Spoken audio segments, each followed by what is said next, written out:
जय मिथिलावासी, अपने सबको नमस्कार करै छी। एकटा लेके आयल एगो सोहर सुनू, अपने संगीता झा गा रहल छी। गीत के आनंद उठाओ। उतरल सावन चढ़ू भादव रे, उतरल सावन चढ़ू भादव रे, चारू दिस ताकल रे, ललनार देवकी दर देबे आकुल, डगरी न चाहे करे, ललनार देवकी दर देबे आकुल, डगरी न चाहे करे। जमुना निकट एक नगर बसु, ताहि तर डगरी न बसु रे, ललनार देवकी दर देबे आकुल, डगरी न चाहे करे। इत कहाँ डगरी न पाए, विधि सो बजाए बरे, ललनार जन्म लेलन रघुनंदन,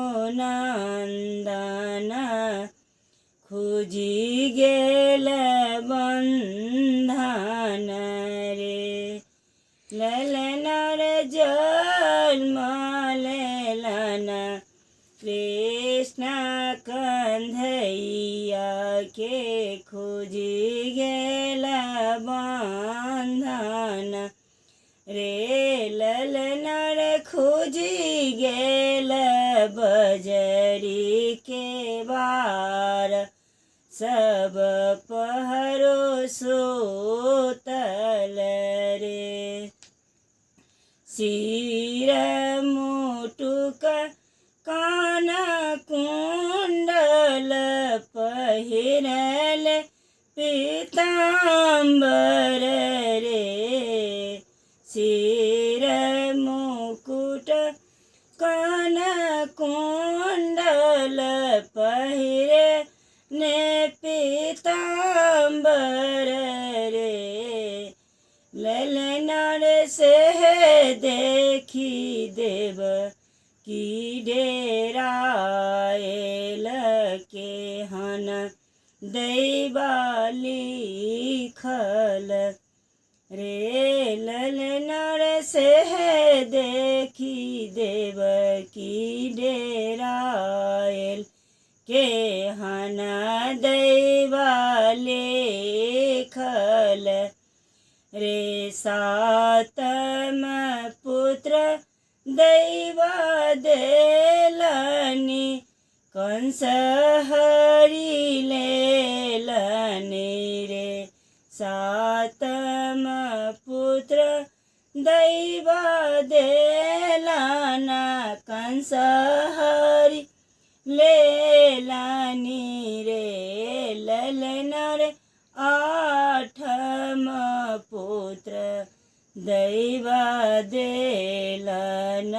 तिनको नहीं भरोसा अछि रे,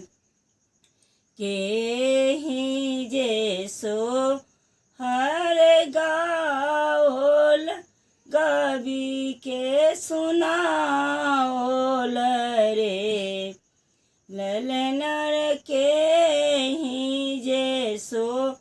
हर गाओल, गावी के सुनाओल रे, कबीर दास एहो सोहर लिखल, संगीता गवि सुनाओल रे, ललना रे जिनकर पुत्र बसु बैकुंठ के पुत्र फल